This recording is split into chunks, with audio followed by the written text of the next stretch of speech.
حضرت موسیٰ علیہ السلام کی وہ مقدس لاٹھی ہے جس کو عصائے موسیٰ کہتے ہیں۔ اس کے ذریعے آپ کے بہت سے ان معجزات کا ظہور ہوا جن کو قرآن مجید میں مختلف عنوان کے ساتھ بار بار بیان فرمایا ہے۔ اس مقدس لاٹھی کی تاریخ بہت قدیم ہے جو اپنے دامن میں سینکڑوں ان واقعات کو سمیٹے ہوئے ہے جن میں عبرتوں اور نصیحتوں کے ہزاروں نشانیات ستاروں کی طرح جگمگاتی ہیں جن سے اہل نظر کو بصیرت کی روشنی اور ہدایت کا نور ملتا ہے۔ یہ لاٹھی حضرت موسیٰ علیہ السلام کے قد برابر 10 ہاتھ لمبی تھی اور اس کے سر پر 2 شاخیں تھی جو رات میں مشعل کی طرح روشن ہو جایا کرتی تھی۔ یہ جنت کے درخت پہلوی کی لکڑی سے بنائی گئی تھی اور اس کو حضرت آدم علیہ السلام بہشت سے اپنے ساتھ لائے تھے۔ چنانچہ حضرت سیدنا علی جمودی علیہ رحمۃ اللہ فرمایا کرتے ہیں،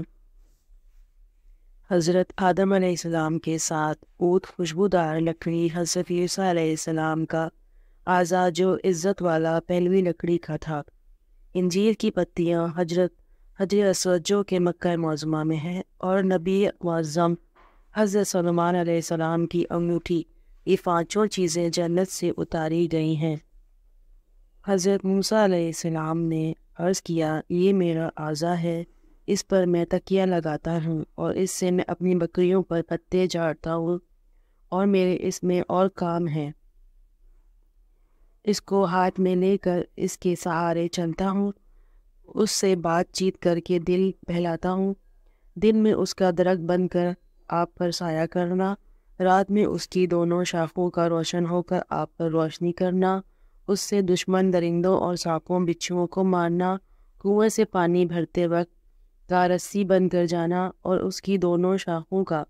ڈول بن جانا، بے وقت ضرورت اس کا درخت بن کر حسب خواہش پھل دینا، اس کو زمین پر گاڑ دینے سے پانی نکل پڑنا۔